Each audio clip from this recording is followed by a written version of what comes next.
Oke teman-teman, hari ini gue ketemu dengan Om P. Wah, ini Selamat salah siang, satu teman-teman. aktivis sepeda paling legendaris di Indonesia dengan bike to work-nya. Nah, kita pengen denger dulu nih.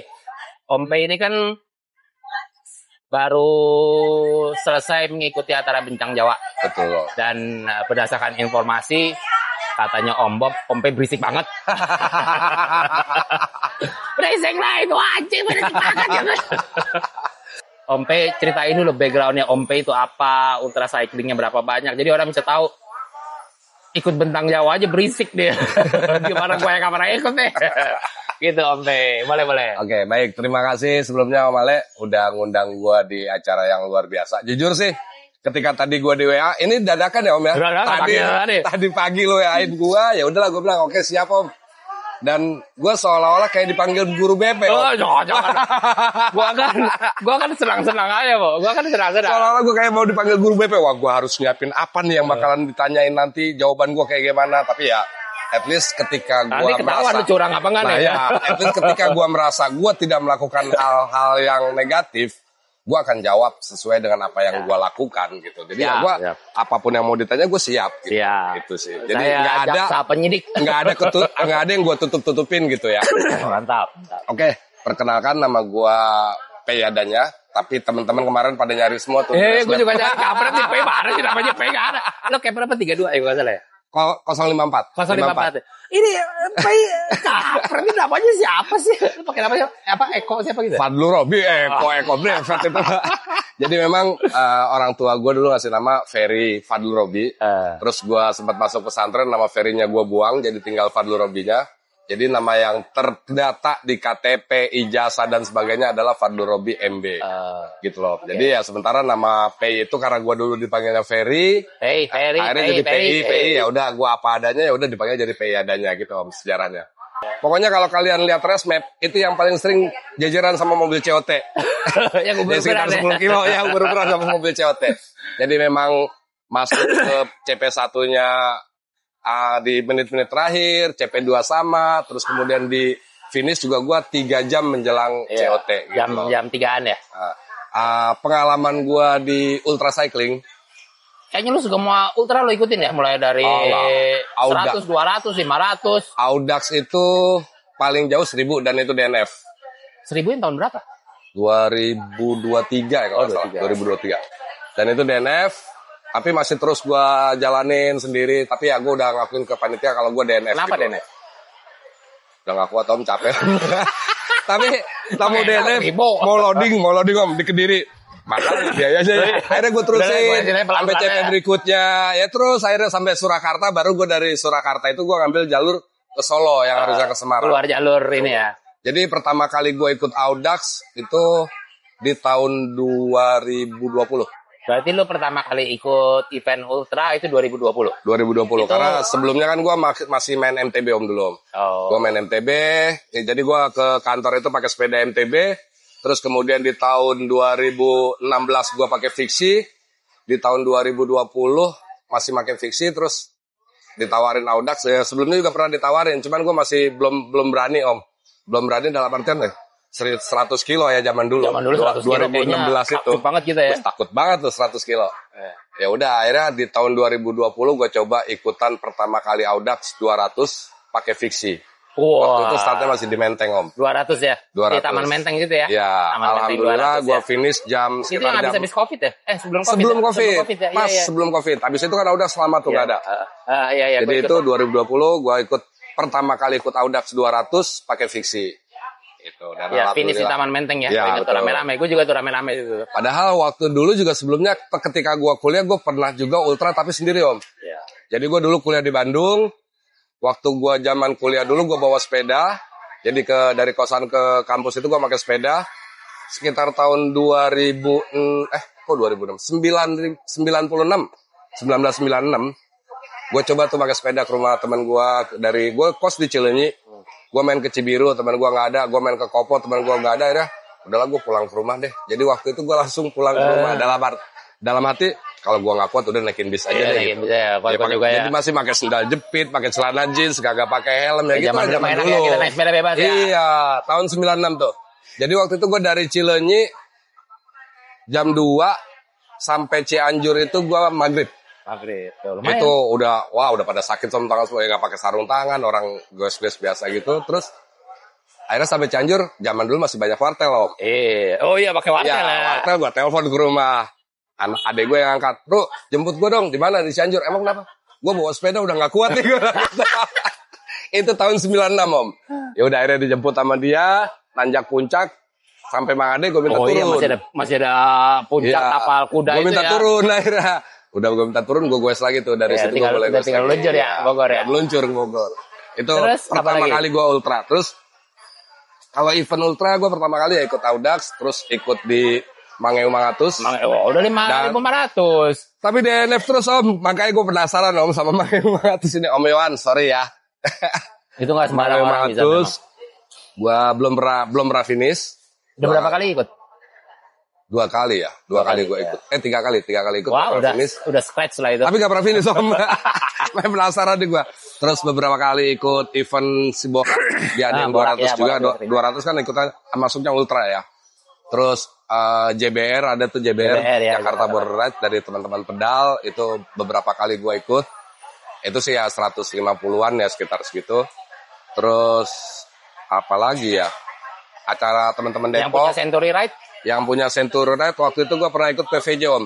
PVJ ya kan? PVJ itu Paris Van Java, jaraknya 400 ya kalau nggak salah. 8.000 ya? Pasti 8.000. Itu juga luar biasa. Tapi alhamdulillah finish. Finish juga menjelang itu Om. Menjelang cewek ya? Akhir-akhir Om, tinggal beberapa menit sebelum cewek. Dramatis. Ya selalu dramatis. Bukan selalu dramatis sebenarnya Om. Ya kemampuan gue emang segitu. Jadi kayaknya panitia ini ngukur OPI sanggupnya gimana nih. Jadi patokannya itu. itu Om. Segini berarti semua orang masuk deh. Gitu Om. Karena untuk pengenalan pertama itu, gue ikut event ultra itu apa aja. Nah yang belum gue ikutin ya event lu Om, sorry Om. Karena kan gue udah pernah bilang sama lu Om, lu selalu ngadain di Bali kan. Iya. Nah gue kan takut anjing. Itu gue selalu bilang, lu itu orang-orang itu salah mengasumsikan anjing di Bali yang gonggong. Itu nggak gonggong. Kalau lu bisa bahasa anjingnya, dia bilang, ayo Om semangat. Ayo bikin lagi Om, cuman kan dia gonggong gitu. Sama lah kayak di pinggir-pinggir jalan gitu. Ayo gitu lah. Sorry ya gue ngerokok. Sok baik. Nah gitu. Jadi sebenarnya Om P ini punya pengalaman ultra nggak sedikit lah ya. Ya. Segala macam mulai dari dan jujur maaf Om ya. Sebenarnya bike to work kita sepedaan ke kantor. Idealnya itu ya paling sekitar 5-10 kilo. Nggak ada yang 25 kilo kayak lu ya? Iya, kalau gue kan 30 kilo sekali jalan. Malah kadang-kadang bisa 50. Nggak ada itu. Iya, makanya gue selalu nganggap ya bike to ultra lah. Karena ini di luar. Sebenarnya endurance pasti lu kuat. Insya Allah. Ya jujur Om. Ketika gue rajin bike to work setiap hari. Itu apa ya? Maksudnya itu nambah ke endurance gua tanpa gua sadarin itu pasti akan building endurance secara perlahan-lahan kan, daya tahan kan. Udah lanjut. Jadi Om P punya pengalaman bike to work ultra 30 sampai 50 kilo sehari. Itu sekali jalan 30-50 berarti kan sehari 50-an. Itu dijamin 60 sih, yang pasti sehari 60. Karena sekali jalan itu 30. Belum kalau lu muter-muter dulu di Dalkot gitu kan. Berarti secara endurance sudah pasti kuat. Secara daya tahan tubuh pasti kuat. Secara event unsupported sudah sering ikut segala macam. Kenapa masih pengen ikut Bentang Jawa? Bentang Jawa ya Om. Menurut gua itu event yang sangat menarik buat gua ya. Secara pribadi gua menarik. Gua waktu itu lagi awal-awal event itu kan gua ngeliat, wih gila seru banget nih 1.500 ya kan. Belum pernah ada. Saingannya Audax 1000 di 2001 Februari. 1.200 ada. Enggak, 1000 dulu pertama kali BJ nongol. Ya. Wah ini menarik nih. Cuman ya gue juga mikir gue harus belajar. Nggak bisa lah cuman gue biasa gue 100-200 kilo tiba-tiba 1.500 itu butuh effort yang sangat berat gitu kan. Terus kedua, selain latihan juga yang harus siap, mental juga harus siap, ya kan? Yang kedua mental juga kita harus siap. Ketiga, izin kantornya Om. Udah mau pensiun. Lu izin kantor apa susah aja, bos lu kan jadi. Nah, waktu itu bos gue tuh cewek. Jadi gue kalau misalkan event Audax aja kalau yang di luar kota gue nggak pernah ikut, nggak berani Om. Karena gue harus cuti. Sementara gue nggak bakalan dikasih tuh. Nah, begitu kemarin di 2024 gua dipindahin satuan kerja dan bos gua kayaknya asik-asik aja gitu. Gue juga sempat ngomong kan, Pak, seandainya saya ikutan bentang Jawa nih di bulan Agustus. Boleh. Dia bilang, boleh. Kita udah punya panutan satu di kantor kita. Jujur Om, teman kantor gue yang udah pernah ikut 2 orang. Petris, Mbak Petris sama Mas Ardi. Ardi itu tahun 2023 ya kalau nggak salah. Ya. Nah itu 2 orang itu udah pernah ikut. Jadi udah ada lah ya. Udah ada. Jadi kan masanya sih gue nggak dikasih gitu kan. Sementara gue udah dari dulu pengen ikut. Akhirnya gue coba ngomong dikasih. Di 2024 gue mulai daftar bentang Jawa. Dan alhamdulillah nggak disetujuin. Nggak diterima. Alhamdulillah banget Om. Kalau diterima gue ketemu sama lu kan. Jadi gue pasti bakalan diledekin. Bukan ketemu sama Om Bob. Udah punya sama gue. Ya udah akhirnya kemarin gue nggak diterima. Tahun ini gue coba lagi daftar lagi. Dan tahun lalu gue cobanya pairing memang. Oh sama siapa? Sama Andika. Ada teman anak Tangsel juga, anak Pamulang. Oh iya. Andika. Nggak diterima, ya udah tahun ini gue coba, udahlah gue solo aja gitu kan. Berarti lu nggak diterima karena si Andika berarti? Dik, yang ngomong bukan gue Dik.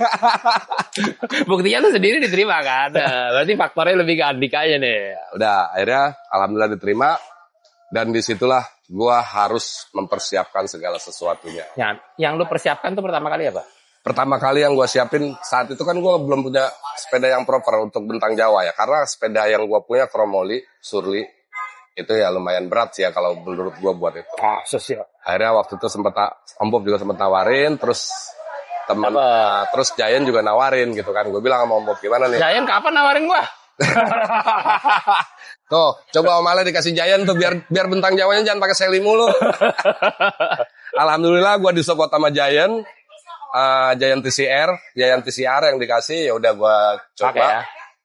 Enak, kan? Pertama kali gue pakai, jadi gue ngambil hari Kamis, gue pulang dari Singapura waktu itu gue ambil hari Kamis, hari Sabtunya udah gue coba untuk Mangeng 500. Langsung coba ya? Gue belum ini juga kan, belum adaptasi dengan sepedanya, belum dapet feel-nya. Terus juga gue masih belum latihan karena baru pulang juga kan, udah dicoba. Mangeng 500, alhamdulillah DNF di Wado. Asli Om, berat banget itu tantangan. Dari situ gue mulai belajar, udah. Setelah itu gue baru mau utak-atik itu sepeda, terus kemudian yang pertama kali gue siapin adalah fitting. Bike fitting ya? Bike fitting. Karena gue merasa untuk Goes Ultra 1500, kita harus bike fitting. Iya. Ya buat badan kita juga enak, ridingnya juga asik gitu kan. Dan gua percayakan fitting itu ke Charlie Bike. Charlie, thank you Om Charlie sama. Ya. Gua bike fitting Lintang Flores juga di Charlie. Ya, Charlie Bike. Wah, selesai badan gua gak ada sakit-sakit. Bener. Nanti gua posting deh, tapi belum sempet lah, belum keburu. Itu kasih Om Charlie, thank you banget Om Edwin, luar biasa. Iya memang, itu penting banget. Dan itu gua rasain kemarin sampai selesai juga, alhamdulillah ya, gua badan gua nggak yang hancur-hancur gitu. Nggak hancur-hancur banget. Paling ya di tangan kiri ya. Tangan kiri gue bisa gak bisa. Itu di hari Jumat. Ya Allah, gue ini itu kenapa gue shift 3 pakai begini, pakai ini udah ya. Iya. Sampai dibantu tangan kanan. Jadi memang luar biasa fittingan dari Charlie Bike itu. Pundak gak sakit, kaki gak sakit, semua gak sakit ya. Dan yang harus disiapin waktu itu kebetulan ya jujur ya, gue banyak dibantu sama Om Bob. Om Bob, terima kasih banyak ya masukannya, bantuannya. Jadi waktu fitting, gue waktu itu dibilang, kebetulan ada Om Bob juga kan, ada Om Bob, ada Fai, ada siapa? Wah, lo ninggalin Fai lo. Fai gugur di tengah jalan itu. Bukan ninggalin, kan kita emang manual. Emang ini kan, gue sendiri, unsupported. Nah, jadi waktu itu gue ada sepatu mereknya inilah, tapi itu sepatu sempit gitu kan. Akhirnya si Bob bilang, lu nggak bisa bentang Jawa, lu pakai sepatu ini. Karena ini maksudnya nggak bagus buat kaki lu yang kaki gue kan kayak kaki bebek Om. Oh sama. Makanya gue nggak bisa pakai sepatu itu. Bob bilang, yaudah, gue ada sepatu, lu ambil dari rumah gue, lu pakai sepatu itu. Kalau sepatu ini gue nggak rekomen. Ya gue ngeliat Bob itu banyak pengalaman ya, pengalamannya jam terbangnya udah tinggi, ya gue ikutin saran dia, udah. Akhirnya sepatu gue dibuang sama dia. Tapi nggak apa-apa Om. Tapi gue dapat gantinya dari dia dan alhamdulillah. Gue pakai sepatu yang dia kasih selama bentang Jawa kemarin nggak ada masalah apa-apa, nggak sakit, nggak apa gitu. Jadi ya masukan juga buat gue kemarin itu ya kita harus proper sesuatunya dari mulai badan kita, fisik kita, latihan kita, perlengkapan yang mau kita bawa dari mulai tas juga gue ya banyak masukan dari Om ada modal sekali lu ya. Tas itu kita harus bawa tas yang sepeda nggak ada, sepatu nggak ada, modal sempak doang aja. Yang penting finish, jujur. Tas yang harus proper, jangan yang ini. Udah, gue pokoknya siapin yang benar-benar ya, pinjem sana pinjem sini gitu. Ya untungnya teman-teman pasti mau bantu lah. Pasti mau support, enaknya kan. di sepeda kan gitu kan, teman-teman pasti. Termasuk lampu juga kan gitu, jangan lampu yang gini-gini. Iya, karena lampu juga pengaruh kalau malam. Jadi ya memang semuanya yang nempel yang mau kita pakai juga harus ini. Bib juga jangan yang biasa-biasa. Alhamdulillah kemarin gue disupport sama The Bib Host. Terima kasih Bib Host. Terus ada teman gue juga ngasih Gue belum dapat support Bib. Bib Host. Bib Host coba Om Ale pakai Bib 300-400 ribu. Dan gue rasa itu nyaman banget. Terus ya pokoknya semua yang kita pakai itu emang harus nyaman, emang harus proper untuk ultra. Okay. Karena kita gue nggak cuman 1.500 kilo. Sehari itu bisa 12-14 jam loh. Jadi gini Om, kemarin Bentang Jawa itu rapelan dari gue selama sebulan lebih tuh Om. 1.500. Iya. Karena gue kan sebulan paling 1.000 ya. Lu masih buat hebat. Bolak-balik ke kantor. Gue sehari itu nggak lebih dari 60-50. Lu coba lihat Strava gue. Ya. Oke. Jadi kesimpulannya yang lu persiapkan lebih banyak di sepeda ya. Sepeda perlengkapan, endurance karena seharusnya lu udah juga ya lu sudah ikut event segala macam, endurance sudah sepeda lu mati-matian rapiin banget itu sepeda supaya dipakainya enak, supaya proper. Oke. Sekarang pertanyaan gua.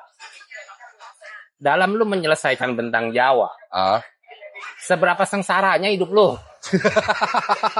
Karena gue liat di resmen ini orang kagak baju mahal juga. Kapan nyampe begini gila nih orang. Om, gue pengen denger penderitaan lu di Bentang Jawa gitu loh. Apa aja yang lu derita? Ibu minta kopi pahit lagi dong satu, jangan pakai gula. Sepanjang perjalanan menderitanya. Iya, gue pengen denger penderitaannya tuh apa aja yang biasanya Om ya. Jadi orang nggak mikir yang wah Bentang Jawa enak, gini ketawa-ketawa posting. Ini nih contohnya nih orang yang jadi gini Om, biasanya gue ikut event-event ultra, event-event ya pokoknya event apapun itu. Biasanya kan gue lebih banyak konten ya. Iya. Maksudnya foto, pemandangannya bagus nih, ya kan foto gini. Di Bentang Jawa kemarin jujur gue nggak menikmati pemandangan. Asli Om, gue kagak menikmati pemandangan. Gue tidak ada foto-foto sepeda, cuman satu foto di Jemplang doang. Itu satu-satunya foto. Mau ya, karena itu satu-satunya prestasi. Dan itu juga tadinya gue kagak mau foto di sini, cuma ada peserta juga. Om, foto dulu deh Om di sini.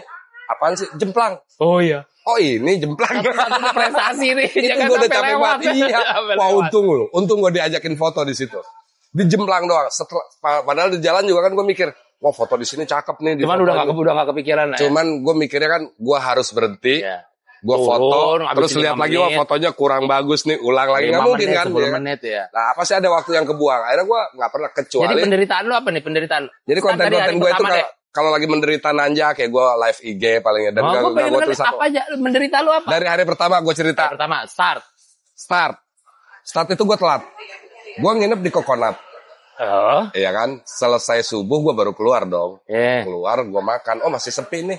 Orang-orang masih dikit. Gue makan lah sama teman gue Om Ari tuh. Makan, tiba-tiba lagi makan. 3, 2. Ari udah mulai. Berarti sepi gara-gara di depan ya. Iya. Bukan sepi pada di dalam. Bukan sepi karena belum pada datang. Ternyata udah pada di depan. Udah pada siap-siap start. Sementara gue masih makan loh. Lu start terlambat. Terlambat ya. Yang gak jauh sih terlambatnya. Masih sempat keburu ketemu teman-teman. Ketemu Om Bob. Ketemu si siapa? Alfon juga lagi nanjak, ketemu safety. Terus tanjakan pertama gimana? Tanjakan pertama kan itu ketemu Alfon lagi ini. Aku bilang, wah Alfon gimana nih? Gimana Om? Katanya udah dipapas, kagak nih belum, katanya gitu. Masih banyak tanjakan, dia bilang gitu ya. Pokoknya bercanda-bercanda. Udah terus jalan. Nah menderitanya itu, jadi di awal, hari pertama, disitulah gue buat mindset gue positif. Menderitanya dulu, jangan positifnya dulu. Gue pengen sengsaranya dulu. Kan gue bilang sama lu, gue tuh takut. Orang yang penakut. Gue takut setan, jujur. Ya semua juga pasti takut sih sama setan aja. Mungkin kayak setan. Sama gue pernah cerita sama lu, gue takut anjing kan. Lu bilang kalau lu digonggongin anjing, lu gonggongin lagi kan. Waktu itu pernah bilang kayak gitu. Nah, jadi biar gue tidak menderita ke depannya, gitu kan. Gue harus bikin mindset gue yang positif. Jadi begitu setelah maghrib mulai gelap, hujan waktu itu di mana? Cikotok. Itu daerah mana? Cikotok. Oh. Ya pokoknya daerah Cikotok. Habis maghrib itu kan gue sholat masjid, terus sebelum Cikotok lo ada penderitaan lain? Sebelum itu masih bisa ngikutin ya? Masih bisa ngikutin ya? Setelah Cikotok malah mulai ketemu malam itu 200, mungkin 100-an belum ya? 200, masih 100-an. Belum masih stamina masih kuat lah ya. Nah begitu ketemu malam udah mulai kan tuh. Nah makanya gue biar gue nggak menderita, gue harus bikin positif ya kan. Gue berpikir gue harus bisa mindset gue yang positif. Kalau gue mau ketemu setan, gue mau ketemu anjing ya gue hadepin.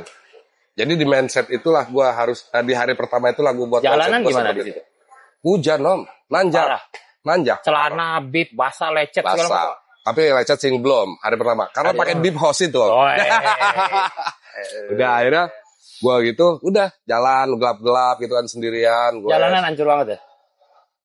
Aspal itu sih aspal geradagan gitu ya. Si Kotok nanjaknya gimana? Ya lumayan lah, asik nyebelin sih, asik nyebelin. Turunan juga. Ya, cuman gue nikmatin. Kalau turunan kan gue karena dulu pernah biasa main downhill. Oh jadi nggak ini ya, jadi turunan yang bolong-bolong tuh. Terus sama gue juga berdoa sih. Intinya gue selalu berdoa, gue memohon perlindungan sama Tuhan, ya kan. Dan diplomatis, jawabannya diplomatis nih. Dan gue ketemu anjing om. Terus ketemu anjing itu biasanya gue dulu kan, kalau ketemu anjing gue bilang putbal.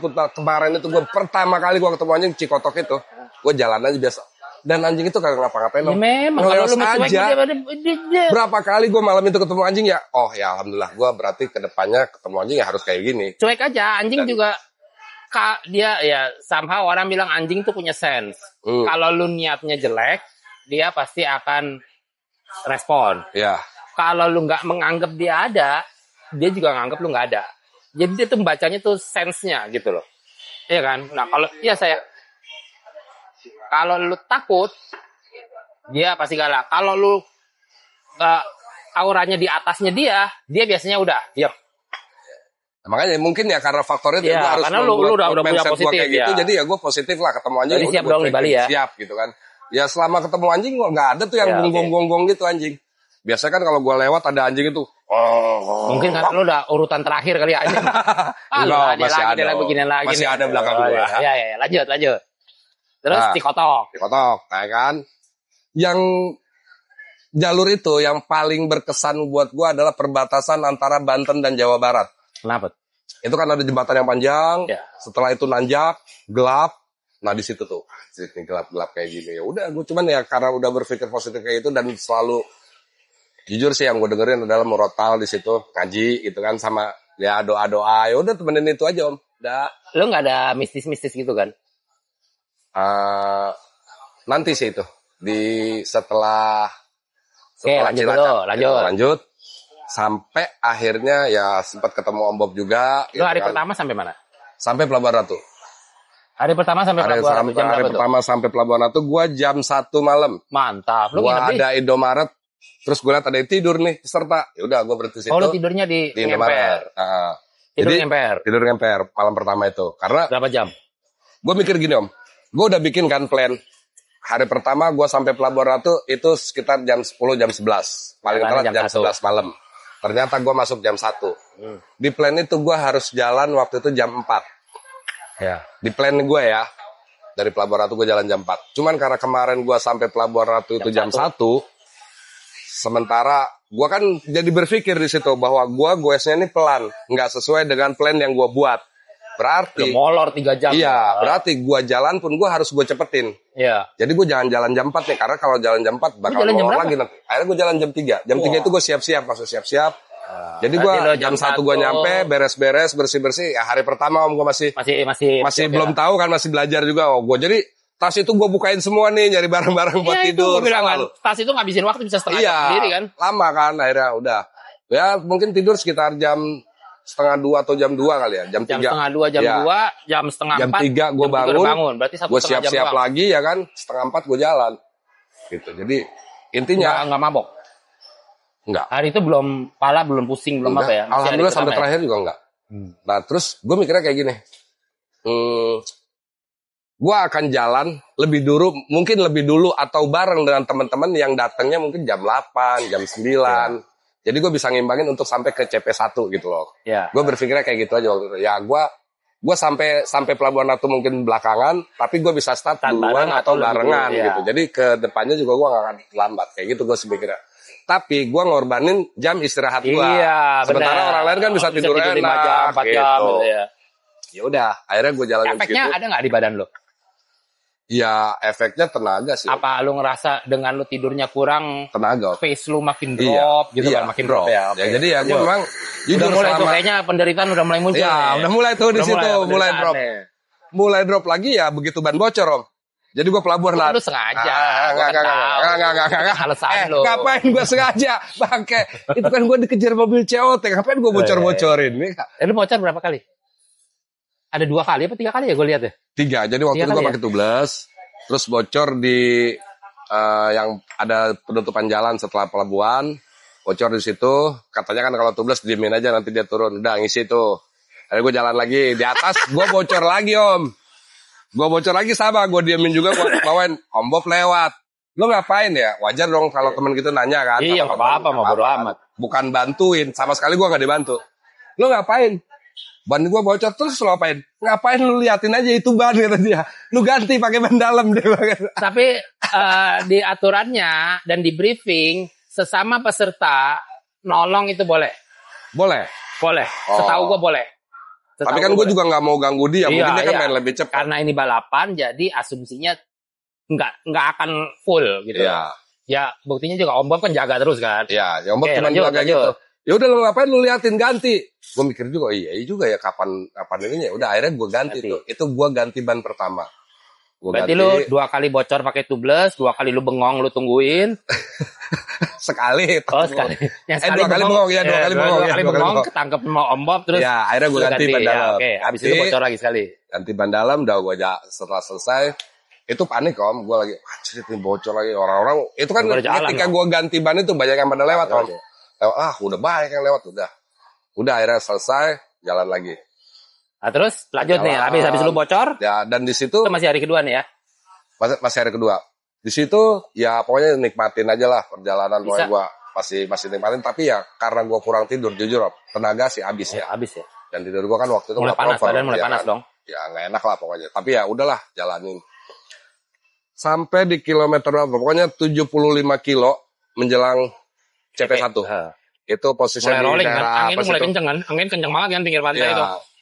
Sebelum rolling itu, pantai itu masih di atas ada warung, gua lapar nih, hujan lagi kan, gua hujan mulu, hari pertama hari kedua hujan. Akhirnya gua berhenti ada warung di kanan, terus ada peserta juga 2 orang pakai seli, dia pairing, si Adi sama Redi. Udah gua berhenti situ, gua mau interview tuh nanti tuh. Gua makan, mereka udah selesai makan, gua makan kan, gua nanya. Om kita keburu nggak nih ke CP? Ini udah mepet banget sih Om, dia bilang kayak gitu. Kalau emang kita nge-push bisa.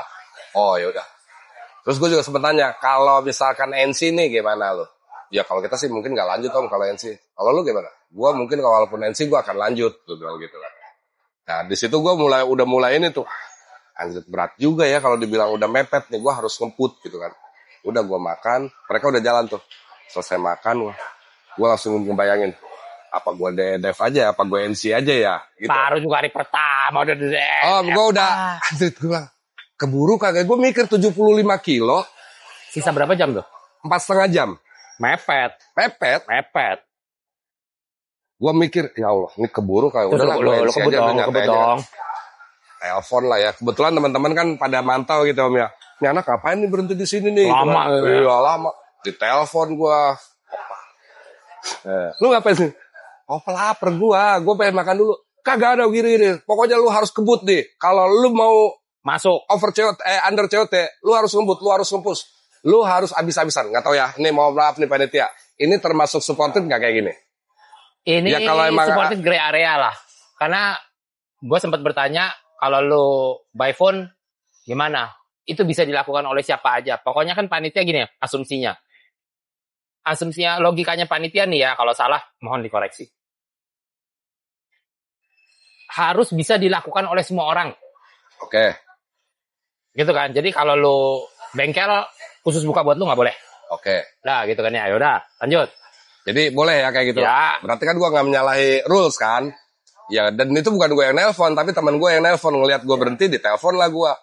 lu pokoknya harus nge-push, lu abis-abisan, lu mau muntah, lu nanti muntah aja di CP. Pokoknya lu harus mati-matian di situ. Lu jangan malu-maluin lah gitu ya. Iya, percuma lu kan udah nungguin ini dari lama gitu kan. Oh ya, siap. Lu nggak pengen curang? Harga diri, Bos. Nggak kepikiran dong. Harga diri. Gua ya? nggak kepikiran. Lu bukan masalah harga diri, malu Om. Gimana ya? Kalau ketangkep malu dibully. Gimana ya, Om? Ya menurut gua, ya gua tuh bukan takut dibully orang atau nggak enak sama orang, tapi buat diri gua sendiri. Lebih kepada diri sendiri. Ya, gua harus jujur sama diri gua sendiri. Bagus. Gitu. Lanjut. Udah akhirnya, ya gua siapin bidon gua isi dua-duanya. Gua siapin beli makanan, kan? Gitu ya. Gua siapin makanan. Gua harus bisa. Pokoknya tekad gue waktu itu perjuangan gue banget, Om. Gue harus bisa under COT ke CP1. Itu masuk jam berapa? Ntar dulu, gue ceritain dulu jalannya. Akhirnya gue jalan, ketemu turunan. Turunan gue karena gue dulu sering main downhill ya kan, sikat. Sampai ketemu flat tuh yang pinggir pantai. Iya, waduh, gas. 20 kilo. Menurut gue sih gue udah kenceng. Tiba-tiba dari belakang ada yang nyusul. Ayo Ompe, lu bisa Ompe. Lu bisa lu bisa masuk CP, tapi speed lu harus segini, nggak boleh kurang dari segini. Wah, siapa itu? Siapa namanya? Gue lupa namanya. Dia nyemangatin gue kayak itu. Iya lu juga peserta. Bisa Om. Iya peserta juga. Lu juga bisa. Enggak, gue pairing, temen gue masih di belakang. Gue nungguin dia. Gue sudah gitu. Ya udah gue disemangatin gitu kan. Iya, ini nggak tanya lagi ke panitia nih. Enggak kan, bukan cheating kan. Dan gue nggak drafting. Gue jalan lagi, gue push, gue goesin, pokoknya abis-abisan gue. Walaupun capek gue sikat. Sampai belok kiri ada Alfa. Nah, ya, banyak yang pada Alfa terakhir, banyak yang pada baru keluar dari Alfa situ. Wah, Alfa nih gue mampir kan.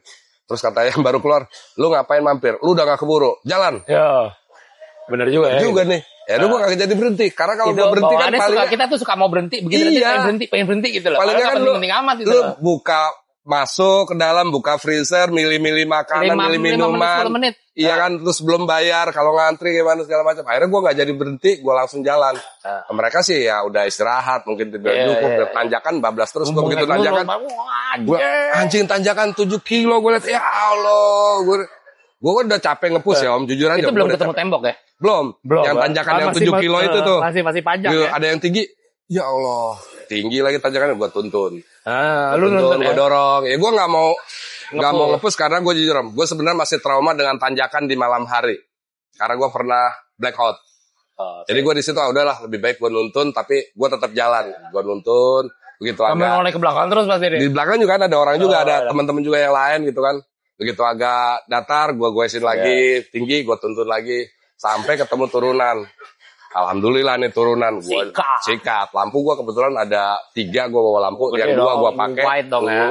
Udah gue pakai paling terang, udah kayak Rossi dah gaya gue. Anjing, jalanan kebetulan bagus Om. Bagus kan? Bagus, kagak ada lubang, aman lah pokoknya. Gue sikat terus sampai ketemu jembatan pertama tuh. Iya, langsung anjrit. Apaan tuh depannya?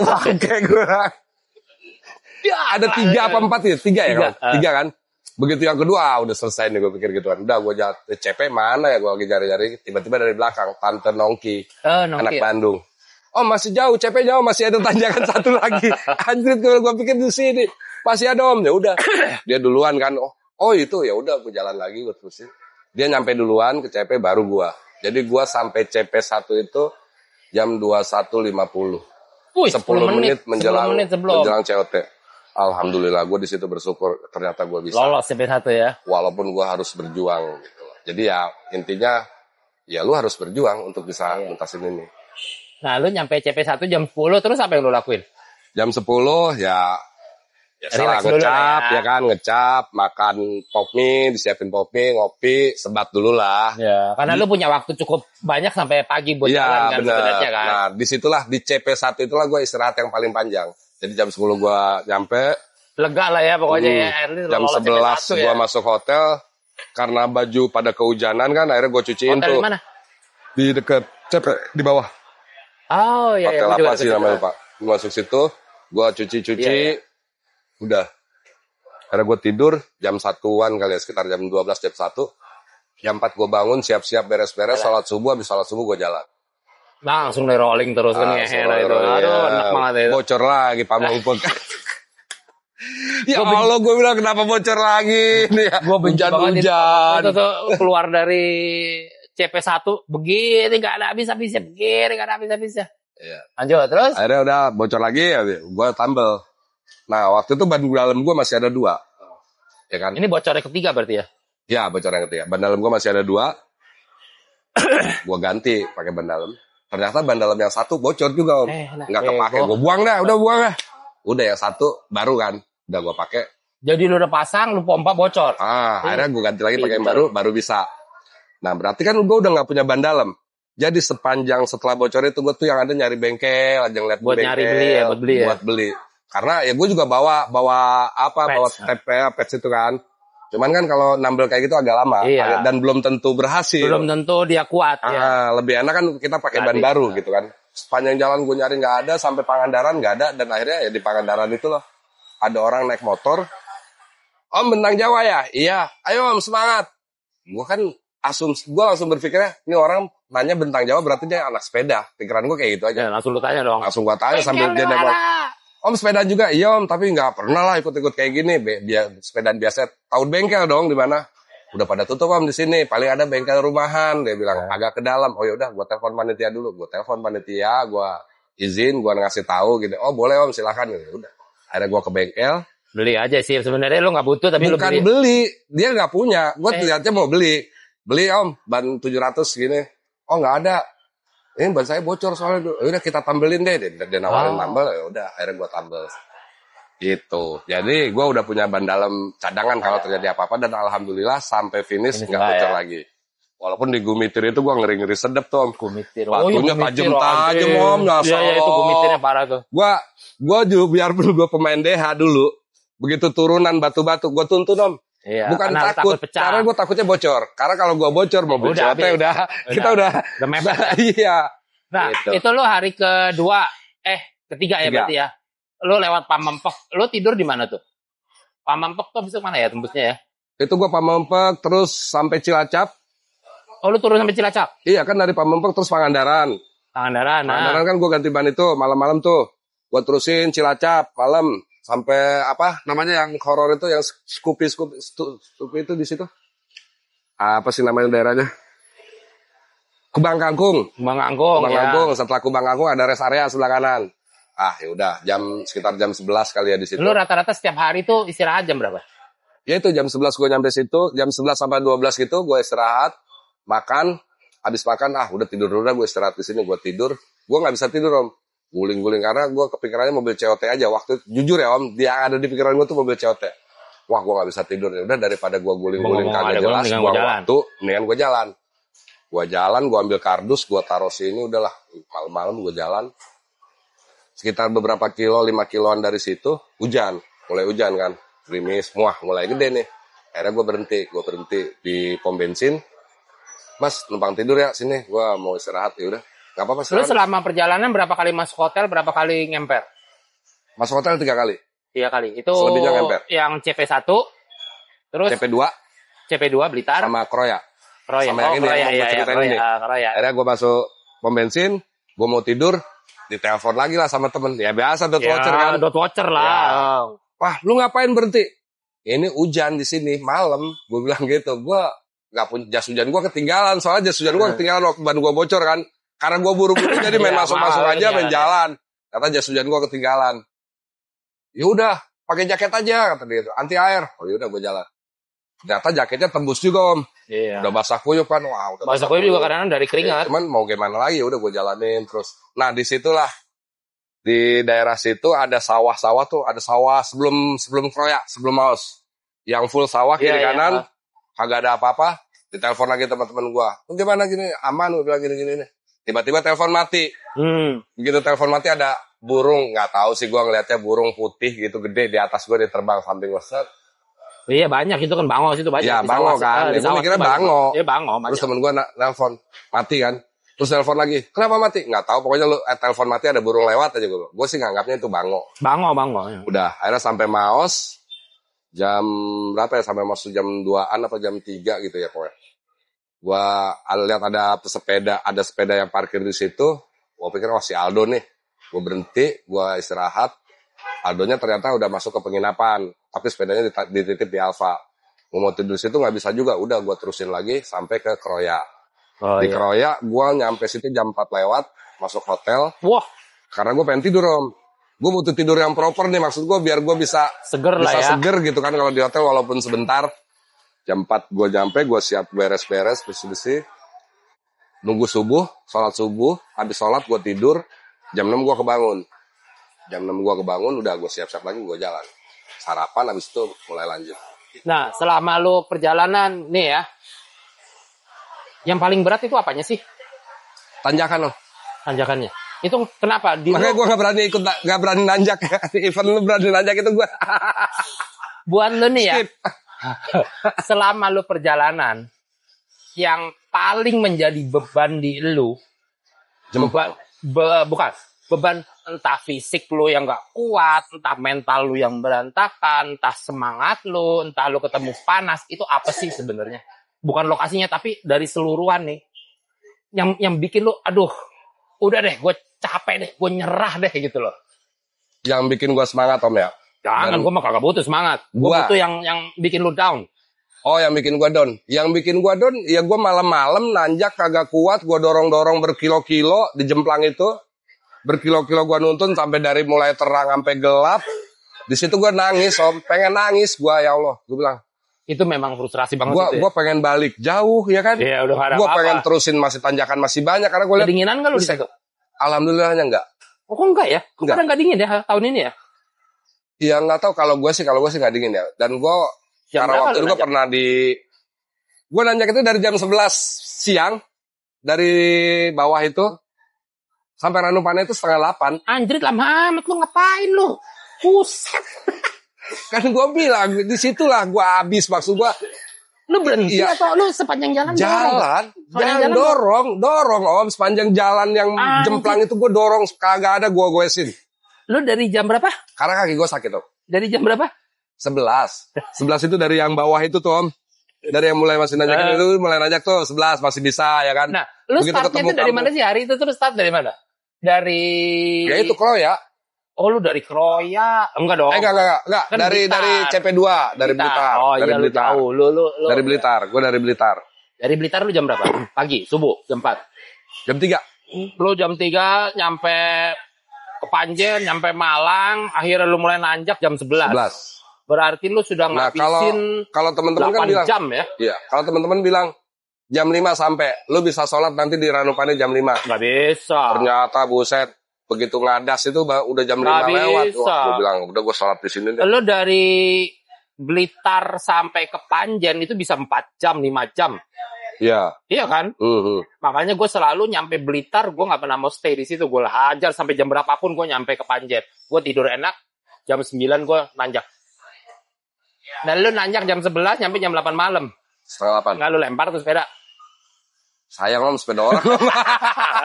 Nggak, itu penderita. Jadi dari seluruh rute itu yang paling menderita. Itu yang lu paling menderita itu jemplang. Nah, apa yang ada di pikiran lu? Ya itu, gue frustasi, ya kan, yang ada di pikiran gue saat itu gue frustasi, wah ampun. Lu nyesel nggak ngikut? Kagak. Nggak nyesel. Tapi lu frustasi, cuman ya gue harus nimbulin semangat lagi gitu kan. Ya. Gue ingat keluarga, istri, anak-anak, teman-teman yang support. Gue nggak, intinya, gue frustasi, gue udah capek banget, gue pengen lu turun. Lu tetap jalan tapi ya. Tapi gue punya janji sama orang-orang itu, sama istri, anak-anak, teman-teman yang udah support segala macam. Gue pengen ngebuktiin sama mereka, gue harus bisa selesaiin ini. Lu dari jam 11 lu jalan sampai jam 8. Berarti lu 7 jam jalan ya? Iya. Enggak, jalannya sih enggak 7 jam, yang pasti jemplang itu aja. Pokoknya yang tanjakan-tanjakan ngehe-ngehe itu. Di situ gue juga beberapa kali ketemu, ada temen gue anak Bandung, anak NTB juga, pulang dari Bromo. Dia arah berlawanan kan, gue lagi dorong gitu, dia ngeliat gue dari jauh. Wah, itu. Kayak begitu. Mapeng lu ngapain disiksa begini lu ajis. Terus lu nyampe di Ranupane 7:30. Gue lihat kan itu masih rame kan di situ kan, lu lihat di video lu masih rame kan. Dan lega dong, lu nyampe lega dong, masih banyak orang. Masih banyak orang. Om Bob juga masih di belakang kan, Om Bob masih di belakang. Jauh itu waktu itu. Dan nggak tahu ya, karena apa ya, gue tuh orangnya seneng ngobrol, seneng itu. Jadi di situ kayak asikan gitu kan, ngobrol. Terus ada gue bilang sama si Heru datang, Ru, gimana nih Ru? Yaudah kita konten aja konten. Ya konten yang lu bikin itu kan konten yang bikin itu segala macam kan. Iya, yang lu bikin itu ya. Ya Selesai itu tiba-tiba Bob datang, gue diomelin lagi Om. Diomelin dulu Om. Lu ngapain di sini bukan jalan gitu? Lu nyampe jam berapa? 7:30. Ini udah jam berapa? Lu ngapain masih di sini aja? Ayo jalan. Gue bilang iya. Kalau Capsek yang ngomong udah susah. Yeah. Akhirnya gue dipakein itu kan semua. Lu ngapain sih gitu-gituan diomelin gue.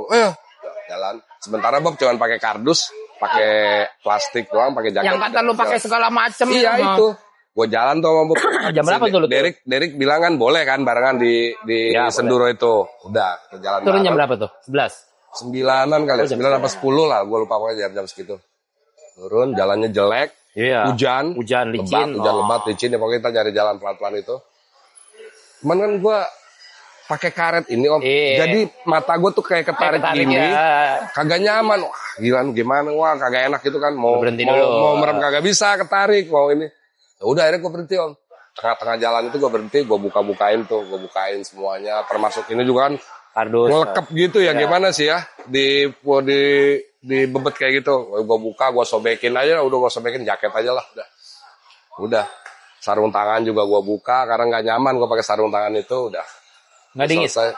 Enggak, ternyata nggak dingin gitu. Akhirnya gue selesai itu gue masukin dalam tas. Pas gue ini gue liat, astagfirullahaladzim, gelap banget Om. Iya, masih banyak binatang liar loh. Iya bener, ternyata kata orang-orang. Dan sebelah kiri banyak kuburan. Iya.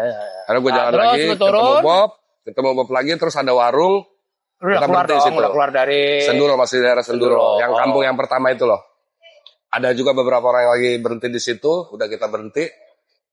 Ya udah, lihat, wah kalau gua berhenti di Lumajang, tidur di sana nanti atau di mana di Jember, itu nggak akan keburu. Mendingan gue istirahat di sini, udah istirahat, habis dari sini istirahat, tidur. Itu udah hari apa tuh ya? Hari Jumat berat. Udah Jumat. Malam ya? Jumat.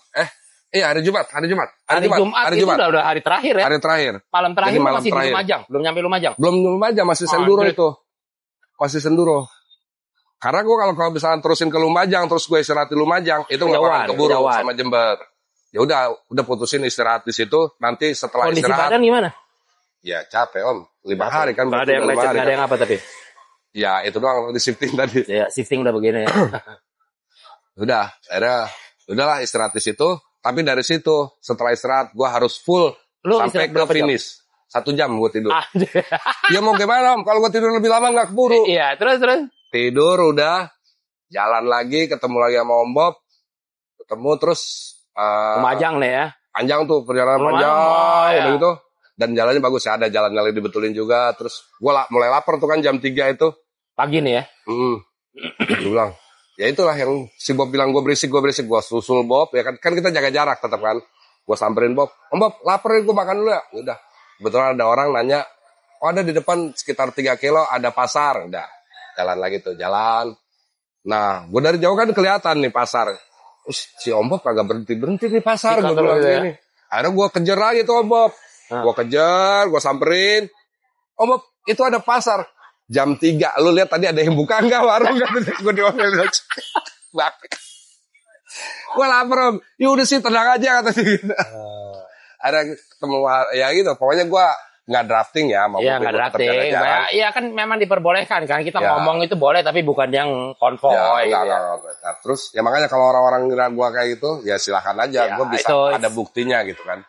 Udah akhirnya ketemu warung, gua makan, ada masjid, setelah itu subuh gua sholat. Ya si Om Bob juga kan bilang, mampir ke masjid gua terus. Terus dia bilang, buat apa gua ngejar dunia gitu. Keren, akhirnya dia mampir juga ke masjid ya. Jadi mungkin dia kesusulnya Jember jam berapa? Jember tuh yang apa ya pokoknya? Ya kan habis Lumajang terus Jember. Jember tuh yang mana? Gue juga kagak terakhir. Iya, cuman kan gue kagak berhenti. Bablas terus. Lu bablas terus ya? Kagak berhenti. Ya, ada stasiun kereta dan segala macam jalan panjang banget ya. Kagak enggak gue Om. Udah enggak ya. Gue bilang gue sebelum gue mitir. Makanya gue bilang gue tidak menikmati pemandangan sepanjang jalan 1.500 kilo itu gue nggak menikmati. Lu udah ngejar waktu terus. Soalnya di awal-awal, iya. Gue ngejar waktu terus. Pokoknya di bayangan lu tuh apa sih selama perjalanan di bayangan yang sebelum gue mitir itu kan nanjak, sebenarnya panjang tuh. Ya agak-agak andai sih nanjak. Iya, tapi kan panjang. Itu habis Jember. Disitulah gue disusul sama Heru ya kan. Heru padahal waktu di Senduro sempat bareng sama gue. Dia masuk ke klinik, terus di situ sebelum gue meter disusul sama dia.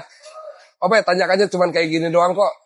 Paling 2 kilo, oke siap. Gue semangat dong, dibilang. Dia jalan duluan kan, gue pelan-pelan. Udah gue udah capek om, kurang tidur juga kan.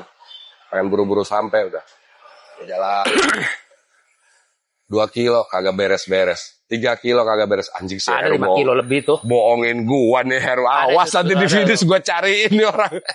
Lumayan itu di situ. Masuk ke Gumitir jalan gravel kan, nanjak tuh anjir pas itu dikasih kayak begini lagi. Setelah Gumitir kan infonya jalan tinggal turun kan.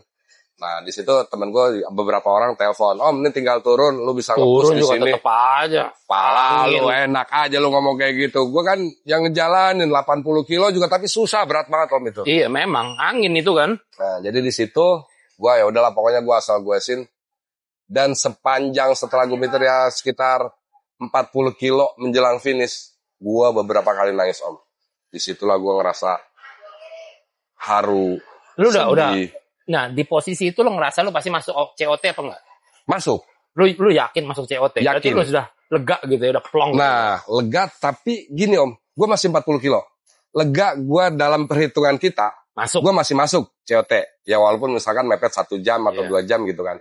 Tapi at least lu beban lu hilang lah ya. Ya, tapi kita kan nggak tahu apa yang terjadi. Iya, ya jangan sampai kayak tutus kan apes kan itu ya, jatuh tiba-tiba. 1 menit ke depan atau 10 menit 1 jam ke depan kan kita nggak tahu. Tetap di situ. Makanya di situ gua nangisnya.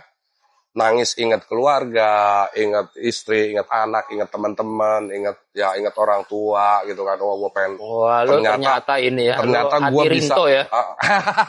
Nggak nyangka gua sih hatinya Rinto. Dan gua di situ berpikir, gua langsung mikir. Ini ya, maksud gua jadi di situ ada dua ini Om. Gua bisa finish atau gua enggak. Dalam artian gua bisa finish sih secara hitung-hitungan gua masuk finish. Tapi gua nggak tahu yang akan terjadi. Makanya gua di situ juga sambil berdoa semoga tidak terjadi apa-apa dengan gua dan gua bisa menyelesaikan. Ya? Iya. Takut tiba-tiba di detik terakhir lu kepleset. Nah, gitu kan kita nggak tahu Om. Iya. Tiba-tiba ada motor. Makanya gua hati-hati banget tuh ada motor atau ada apa. Kayaknya udah dikit banget ya sampai apa sih gitu kata lu. Badan gua tuh udah habis kadang oleng, udah microslip microslip. Iya, microslip dan bukan cuma microslip kan. Beberapa kali di situ gue berhenti, tiba-tiba gue berhenti, set, gue bilang, Mi, gue kan manggil bini gue Umi ya, Mi, ayo Mi katanya mau jalan, warung gue ngapain ya bikin serius Om, gue berapa kali terus ngajak ke temen, halu Om, gue langsung cuci muka ya kan, wah, gue kecapean. Lu mulai halu tuh di hari keberapa? Ya itu, menjelang finish ya, udah habis-habisan banget. Udah habis-habisan banget, udah akhirnya gue sih. Dan lu sendiri udah ya, benar-benar sendiri tuh situ. Dan mungkin kalau ada earphone mungkin gue masih ada kehibur ya. Ini kan earphone gue juga rusak tuh. Ya udah akhirnya gue nikmatin ya berapa kali disusulin sama peserta lain kayak dari Malaysia, terus si Cewan, terus si Amoy segala nyusul, terus si siapa lagi orang Filipina nyusul. Ya udah gue yang penting gue lah pelan-pelan, yang penting gue nyampe, intinya gitu aja. Dari situ gue nangis, gue inget itu, dan gue ngerasa gue nggak percaya gue bisa finishin Bentang Jawa. Menurut itu berat nggak sih Bentang Jawa? Beratnya tuh di apa sih? Dan di situ makanya gue bilang di situ gue nggak percaya gue kok bisa finish, gue bisa sampai Banyuwangi. Kenapa lu nggak percaya lu nggak bisa finish kan lu kan Ultraman kan? Balik ke awal. Nggak ada yang lu DNF ya? Gue ngelihat di awal orang-orang itu di grup latihannya, latihan kesini, nanjak kesini, latihan 500 kilo, latihan ngelup di sini segala macam. Sementara gua waktu itu ada pelatihan dari kantor pelatihan pensiun nih teman-teman. Pelatihan pensiun aja seminggu. Berarti dalam 2 minggu itu gua nggak bisa latihan. Terus ada acara istri gua ke Malang, sidang segala macam. Dan beberapa minggu gua kepotong tidak bisa gua latihan. Ya akhirnya gua lebih banyak.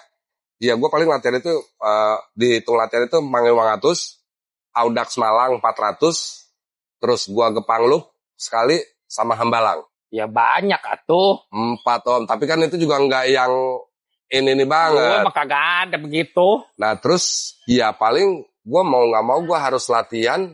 Ya ke kantor itu harus gue pakai buat latihan. Jadi gue jam 5 itu 2 minggu menjelang race, jam 5 itu gue udah jalan dari rumah. Gue jalan dari rumah, gue ngelup dulu Bintaro. Pokoknya gue 3 jam itu full nonstop. Gue harus ngebiasain itu. Dari semua nih pengalaman lu di Bentang Jawa, yang menurut lu paling berharga yang bisa lu ambil itu apa sih?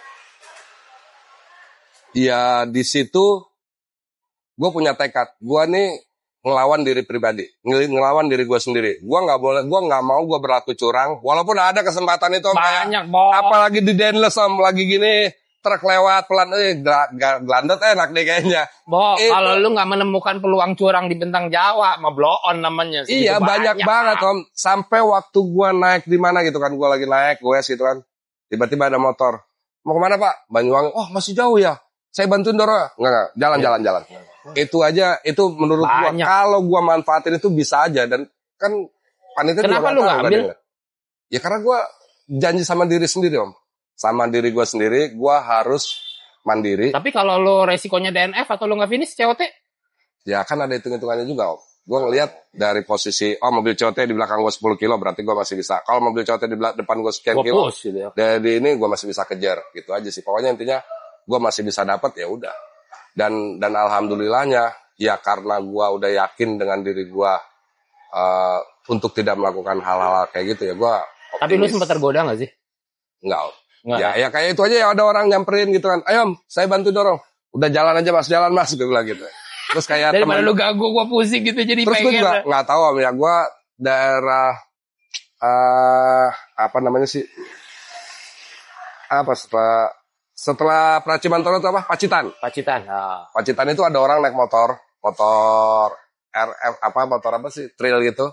Begitu ngeliat gue langsung balik arah kan, putar arah. Om Fei, oh iya, ya gue videoin ya, nggak apa-apa, lu videoin aja gitu. Gue bantuin dong. Enggak. Lu videoin aja. Tapi lu jangan dorong gue, jangan nyentuh gue bilang gitu. Karena kan sebelumnya udah ada ini kan. Perjuangan gue bisa sia-sia. Itu ya? Ada, dan itu ada buktinya, ada si Isra belakang gue. Bukan karena ada Isra ya, maksudnya emang dari awal juga gue nggak mau kayak gitu. Gue pengen ya. Jangan sampai sendiri. Perjuangan lu sia-sia. Nah, itu Om, gila lu. Lu gue 1000-an kilo, hanya gara-gara cuman sekian meter lu kayak ini, tiba-tiba lu habis, kan sayang. Betul. Sayang banget gitu. Itu aja sih. Jadi gue berlaku, ya gue mencoba untuk jujur sama diri gue sendiri dan untuk membuktikan ke orang lain bahwa ya gue bisa. Ya. Nah yang paling berat tadi lu bilang di Jemplang. Ya. Itu mental atau fisik? Dari mental dan fisik kok. Mental gue di situ, ya gue ketemu malam dari mulai terang sampai gelap. Apa sih yang di pikiran lu kalau kayak gitu tuh? Keluarga. Gue waktu itu mikirin keluarga. Lu memang rinto ya sebenarnya. Dan jujur Om, di situ ya sangar-sangar rinto begini. Jujur Om, di Bentang Jawa baru kali ini nih, namanya istri gua, anak gua, teman-teman kantor itu tahu pemain-pemain ultra. Wih, Stephen Land. Jadi memang sebelum berangkat gua udah bilang, lu bisa pantau gue nih di Resmap ini. Jadi ya istri gue sama anak gue tuh ngeliat di Resmap. Nah respon mereka tuh gimana sih soal lu ikut ini selama perjalanan gitu loh? Nah respon apakah dia seneng, apakah dia bangga, apakah khawatir. Ada khawatir, ada seneng, apalagi begitu gue finish. Nah bini gue sempat ngomel Om. Jadi kan itu dia ngeliat Resmap Om. Posisi gue udah mau masuk finish. Orang kenapa gak jalan-jalan? Iya, udah mau masuk finish. Istri gue lagi sama anak gue bilang, Mi, biar dramatis, telepon Abi begitu masuk finish, kata anak gua gitu kan. Tapi kan begitu masuk finish rame yang nanya-nanya sama gua kan, handphone juga gua nggak pakai earphone, kagak denger kalau itu. Marah-marah, itu telepon nggak diangkat sih. Bukan ada lu mikirin bini dulu gitu ya, malah lu jumpa fans gitu. Maaf ya Umi ya. Tapi mereka senang dong. Mereka senang. Bangga dong. Bangga, alhamdulillah. Perjuangan gak sia-sia ya. Nah ya itu. Tapi tetap kayak katanya, jangan ikut-ikut lagi ya. Lu masih pengen ikut lagi gak sih? Kemarin sih waktu setelah finish awalnya gue makanya gue ngasih statement Bentang Jawa untuk diulang. Bentang Jawa untuk dikenang tidak diulang. Tapi begitu dengar cerita-cerita teman-teman yang bisa istirahat enak, tidur enak, makan enak segala macam. Kenapa gue kepikiran deh? Terus ngeliat pemandangan bagus. Kenapa gue kemarin nggak ngalamin itu gitu loh. Makanya gue jadi kepikiran. Kayaknya gue pengen ikut lagi untuk gue bisa ngalamin itu. Tapi ya butuh latihan yang keras, butuh persiapan yang matang, dan kayaknya nanti setelah pensiun kali. Jadi mau gak usah ambil cuti lagi Om. Kan tahun depan gue udah pensiun ya mungkin 2027 atau 2028 lah nanti. Nah kalau ini lo kan bisa dibilang salah satu pegiat sepeda nih. Bike to work, ultra cyclist juga ikut, walaupun sering DNF gitu kan ya. Akhirnya lolos di Bentang Jawa. Alhamdulillah.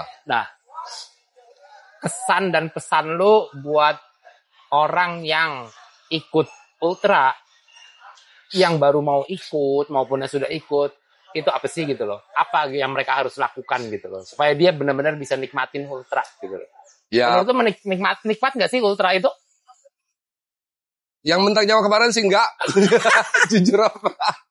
Ya makanya gue pengen ngulang itu, pengen menikmati. Karena yang event-event lainnya gue menikmati gitu kan. Karena ini terlalu berebutan waktu buat lu. Nah, bener. Oke, nah pesan lu tuh apa buat orang-orang pesepeda yang pengen ultra atau ultra supaya bisa menikmati? Jadi ya lu semua harus nyiapin segala sesuatunya, prepare bener-bener.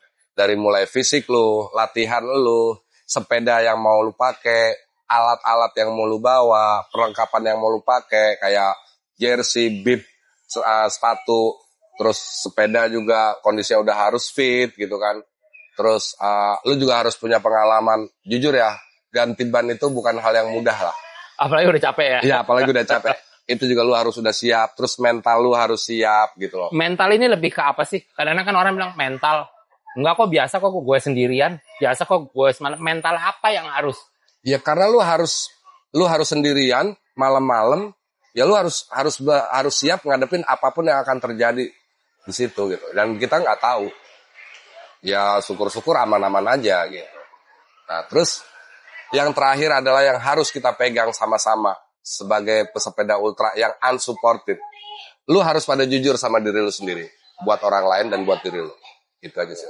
Jadi kalau ketika kita nggak, wah udah punya mental, ya termasuk mental curang, ya pasti ada kepikiran ini kayak gini bisa nih. Mumpung nggak ada yang lihat nih, mumpung nggak ada yang lihat nih gitu. Itu ganggu sih memang. Walaupun sepanjang jalan itu gue bilang godaannya gede banget ya. Godaan gede banget. Ya. Oke. Tapi asik sih, ultra itu asik. Asik ya. Capek asik itu karena bisa finish. Kalau nggak finish, mungkin ceritanya beda juga Om ya. Ya gue jujur Om, gue beberapa kali ikut event dan DNF. Ketika gue DNF, beda yang akan gue ceritakan dengan ketika gue bisa finish. Ya kayak Mangayu Mangatus, jujur selama ini gue nggak pernah finish. Terus ini ada kebanggaan nggak sih buat lo di Bentang Jawa ini? Apa yang bikin lu bangga banget gitu loh? Yang bikin gua bangga karena Bentang Jawa ini bukan event yang ecek-ecek ya Om ya.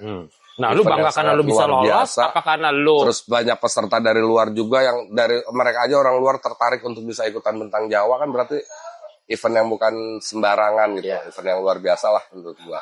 Ya sama sih event-event ultra lainnya juga itu event-event yang luar biasa gitu. Makanya ketika gua ikutan ultra dan bisa finish, itu gue suatu kebanggaan karena gue bisa melawan bisa menyelesaikan itu, gue bisa jujur. Ya, gitu. Jadi lo bangganya itu bersih gitu ya. Bersih gitu kan, nggak lu bangga tapi lu was-was gitu kan. Nanti kalau ada orang tahu gimana, kalau ada orang ngomong ini ya nggak enak gitu loh ya. Mendingan bersih gitu ya. Dari pelajaran yang paling berharga. Pelajaran yang paling berharga yang bisa gue ambil kemarin adalah gue lebih banyak mendekatkan diri sama Tuhan Om. Jadi di situ ya gue merasa yang bisa menolong gue adalah Tuhan. Nggak ada orang lain kan di situ. Tapi walaupun ada dot watcher yang mantau kita, tapi beda dengan ketika Tuhan yang mantau kita gitu. Jadi gue di situ banyak berinteraksi secara pribadi, berzikir, gue perjalanan spiritual lah. Perjalanan spiritual lah di situ. Gue ingat sama Tuhan, ingat sama dosa-dosa segala macam kayak gitu. Itu sih satu. Yang kedua yang gue ambil adalah gue bisa kenal teman-teman ultra yang luar biasa. Jujur Om, kemarin gue ngeliat itu teman-teman semua kencang-kencang banget Om. Kuat-kuat banget, hebat-hebat. Nah, balik lagi ke masih muda. Gue kemarin gue hitung-hitung Om. Yang umur 50 tahun ke atas itu mungkin nggak sampai 10 orang kali Om. Masih muda semua. Yang lainnya tuh muda-muda. Makanya ya udahlah. Muda-muda berprestasi lah yang benar ya. Tapi ya memang luar biasa. Mereka hebat-hebat. Ya, tapi gue juga nggak mau kalah gitu kan. Itu gue bisa banyak ngambil pelajaran dari mereka. Termasuk yang paling banyak gue ambil pelajaran adalah dari Om Bob. Beberapa kali gue dia selalu membantu kita untuk selalu berada di jalur yang benar. Nah, mungkin kalau dia tidak support gua, terus teman-teman yang dot watcher juga nggak apa istilahnya mencutin gua untuk udah lu hajar sikat.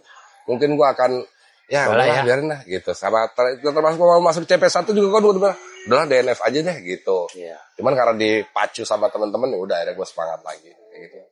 Nah terus ketiga, yang nggak gue bisa hindari adalah yang harus gue omongin adalah kehebatan panitia. Panitia menurut gue kemarin itu bener-bener fast respon gitu. Jadi ketika gue ada apa-apa kayak Garmin gue rusak, gue telepon panitia. Terus kayak gue nambel ban, gue telepon panitia. Terus kayak ada orang yang diikutin sama peserta, gue telepon panitia. Mereka fast respon, mereka bersikap. Ya, karena mereka punya tim yang standby. Tim yang standby. Dan salut gue sama panitia, luar biasa. Harus gue akuin panitia Bentang Jawa itu masih yang the best. Best. Walaupun gak sempurna, tapi still the best. Iya, setuju gue. Iya, nggak ada yang sempurna di dunia ini, tapi yang terbaik ada. Teman-teman peserta juga itu gila, luar biasa sih memang, bagus. Dan sampai sekarang kita di grup masih rame. Oh iya, pasti. Wah, luar biasa, gila. Pokoknya orang yang sudah merasakan siksaan bersama pasti kompak. Ya kan? Ya. Oke. Siap, Om P. Terima kasih banyak. Oke, sama-sama. Thank you, Om Ale. Thank you ya. Siap. Sip. Sampai ketemu di Bentang Jawa berikutnya. Hei, cukup lah ya. Cukup.